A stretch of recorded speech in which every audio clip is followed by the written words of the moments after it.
Assalamualaikum warahmatullahi wabarakatuh.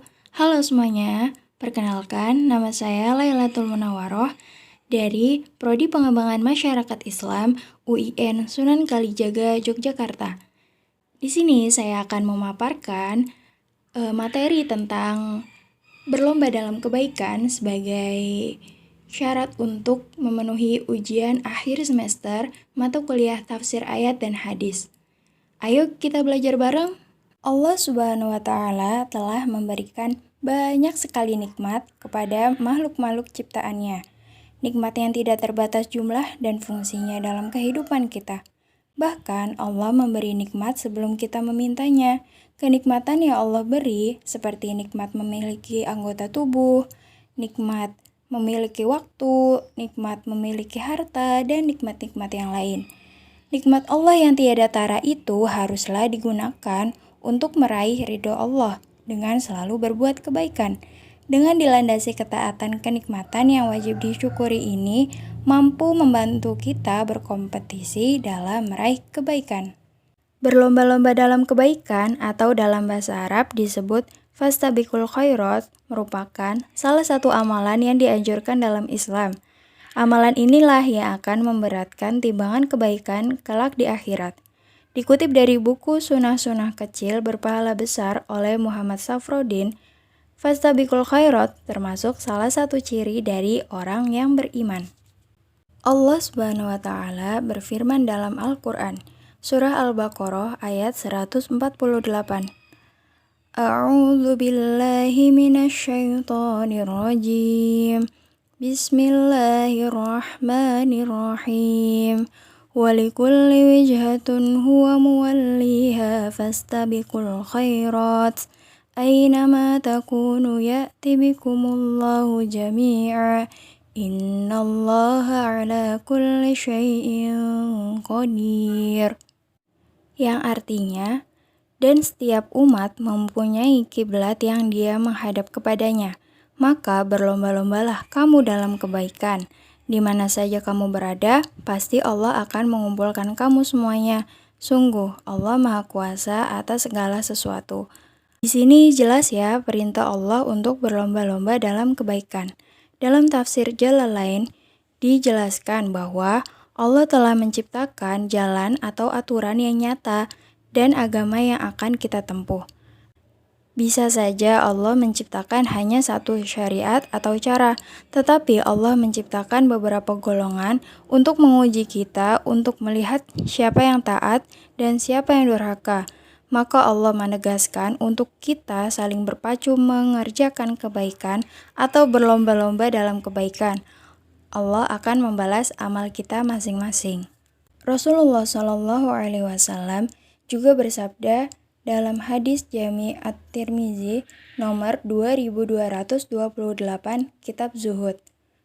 Rasulullah SAW qala bari'u bil a'mali sab'an hal tantadiruna illa faqran musian au ginan mutgian au maradan mufsidan au haraman mufannidan au mautan mujahizan au dajjal fasarru ghaibin yunzaru au as-sa'atu fas-sa'atu adha wa amarru.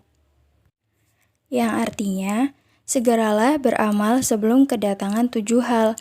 Tidaklah kalian menunggu selain kefakiran yang membuat lupa, kekayaan yang melampaui batas, penyakit yang merusak, masa tua yang menguruskan, kematian yang menyergap tiba-tiba, dajjal, seburuk-buruk hal gaib yang dinanti-nanti, kiamat, dan kiamat itu sangat membawa petaka dan sangat pahit. Penjelasan dari ketujuh hal tersebut, 1. Kefakiran yang membuat lupa. Terkadang ada orang-orang yang fakir yang lupa untuk melakukan kebaikan karena ia terfokus untuk memenuhi kebutuhan hidupnya. Untuk mengganjal perutnya saja terkadang kesusahan, apalagi untuk beramal atau sejenisnya. Kedua, kekayaan yang melampaui batas. Terkadang Allah menyibukkan orang-orang kaya dengan hartanya, sehingga mereka lupa akan kebaikan-kebaikan yang mestinya ia lakukan. Mereka merasa sayang dengan hartanya jika harus kehilangan, maka dari itu mereka fokus dengan menjaga dan menambah hartanya. Ketiga, penyakit yang merusak. Bagaimana mungkin orang akan dapat melakukan kebaikan sementara tubuhnya tak kuasa? Untuk berbicara saja terkadang kesulitan, untuk melakukan ini itu tidak mampu, dan sebagainya. Keempat, masa tua yang menguruskan. Masa tua merupakan masa di mana tenaga sudah tak lagi prima, penyakit sudah mulai datang, telinga, mata, dan otak sudah tidak berfungsi secara maksimal. Dari hal itulah kemampuan untuk berbuat baik mulai terbatas. 5. Kematian yang datang secara tiba-tiba. Maut datang menemui kita, tidak memberi kabar terlebih dahulu ataupun menunggu izin dari kita. Ia datang sesuai dengan ketentuan Allah. Sementara kita tidak tahu ketentuan Allah untuk kita itu seperti apa. Banyak kita jumpai orang yang sedang olahraga, berpesta, ataupun melakukan aktivitas, tiba-tiba dia meninggal. Jika maut sudah datang, hal kebaikan apa lagi yang dapat kita kerjakan? Keenam, datangnya Dajjal. Dajjal datang dengan penuh tipuan, bujuk rayu, dan fitnah. Bagi orang-orang yang tidak memiliki keimanan yang kuat, ia tidak bisa terlepas dari Dajjal. Ia membawa air dikala kita kehausan dan kekeringan. Bagaimana mungkin kita tidak terbujuk rayu Dajjal? Lalu bagaimana mungkin kita dapat melakukan kebaikan manakala sudah menjadi pengikut Dajjal? Na'udzubillah. 7. Datangnya hari kiamat. Sudah tidak terbuka lagi ampunan dan juga kebaikan ketika hari kiamat sudah datang. Maka dari itu, selagi 7 hal tersebut belum mendatangi kita lakukan sebaik mungkin, sesegera mungkin kebaikan-kebaikan yang diridhoi oleh Allah Subhanahu wa Ta'ala. Berlomba dalam kebaikan atau fastabiqul khairat memiliki makna yang luas. Semangat lomba dalam kebaikan berarti berkomitmen bahwa hari ini lebih baik daripada yang lalu. Itu akan melahirkan amalan yang terbaik. Seorang mukmin akan terpacu memanfaatkan waktunya untuk berbuat kebaikan. Sebesar apapun itu, meskipun sebesar zarrah, Allah Subhanahu wa Ta'ala akan membalasnya. Bagaimana sih cara kita berlomba dalam kebaikan? Yaitu 1. Tingkatkan kualitas.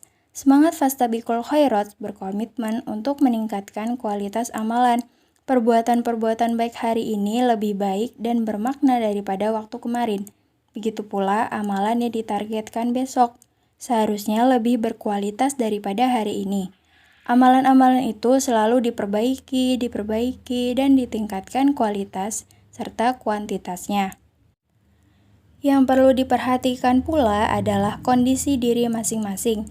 Misalnya, seseorang yang memiliki kelapangan harta atau bahkan kaya, memiliki banyak-banyak bersedekah. Sementara itu, orang yang sedang mengalami kesempitan finansial dapat meningkatkan ibadah sholat malam atau puasa sunnah. Dengan demikian, mereka secara keseluruhan dapat selalu meningkatkan kualitas dan kuantitas amalan sesuai dengan kemampuan masing-masing. 2. Kejar keutamaan dalam beribadah. Seorang muslim mengambil yang paling utama. Sebagai contoh, sholat wajib dapat dilakukan di mana saja, akan tetapi sholat berjamaah di masjid memiliki keutamaan daripada sholat yang dilakukan sendiri di rumah. Contoh lainnya, Islam memerintahkan umatnya untuk bersedekah. Sementara sedekah pada bulan suci Ramadan sangat disukai Nabi Muhammad SAW. 3. Perluas jangkauan. Meluaskan jangkauan juga termasuk semangat fastabiqul khairat. Dengan begitu, dampak positifnya tidak hanya dirasakan umat Islam, tetapi juga seluruh manusia. Hal itu mungkin terjadi bila benar-benar baik diorganisasikan secara baik. Prinsip Islam yakni menyebarkan rahmat kepada sekalian alam atau rahmatan lil alamin pun dapat sampai seluas-luasnya. Bagaimana pembelajaran tentang berlomba dalam kebaikan ini? Menyenangkan bukan? Kita bisa mengetahui tafsir ayat Al-Quran dan hadis dan menghubungkannya dengan kehidupan kita sehari-hari untuk bentuk beribadah kepada Allah Subhanahu wa Ta'ala. Sekian yang dapat saya sampaikan. Mohon maaf jika terdapat kekurangan dan kesalahan. Terima kasih. Wassalamualaikum warahmatullahi wabarakatuh.